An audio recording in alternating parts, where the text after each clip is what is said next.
তো শুভ অষ্টমী বন্ধুরা।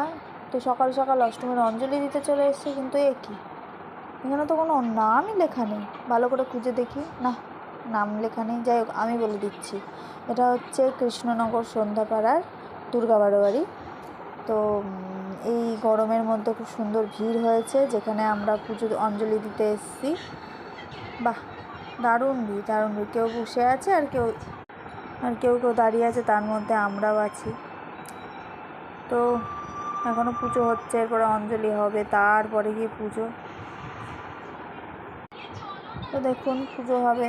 এই যে আমরা প্যাঁচানি গরমের মধ্যে দাঁড়িয়ে আছি এখনও। ওই যা, সব কিছুর মাঝে একটা টুইস্ট না থাকলে হয়। এই যে মাতাল খুব সুন্দর নাচ করছিল, আহা হা হা হা, কি সুন্দর মাথা নাড়াচ্ছে, খুব ভালো। এবার একটু সাজেশান দেবে। ওই ওই ওই ওই ওই ওই ওই ওই সাজেশান শুরু। ওই ঠিক আছে ঠিক আছে ঠিক আছে, বাজা বাজা বাজা।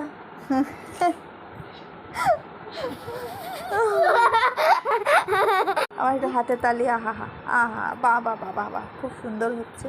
বাহ বাহ, এই না হলে চলে, একটু হাতে তালি না দিলে চলে? শো কী করে শুরু হবে? এই প্যাচপ্যাচানি গরমের মধ্যে দাঁড়িয়ে থেকে মানুষ ওর দিকেই তাকিয়েছিল, সব ওর চলন ভঙ্গিমা আঙ্গিমা চাঙ্গিমা সব দেখছিল। ওই যে মাথা নাড়ছে, একটু চেয়ার নিয়ে যাচ্ছে, চেয়ার নিয়ে আসে, কী করে ভেবে পাচ্ছে না। ওই গরমের মধ্যে একটু ওই আনন্দ দিচ্ছিল। যাই হোক, এখানকার পরিবেশন খুব একটা ভালো না,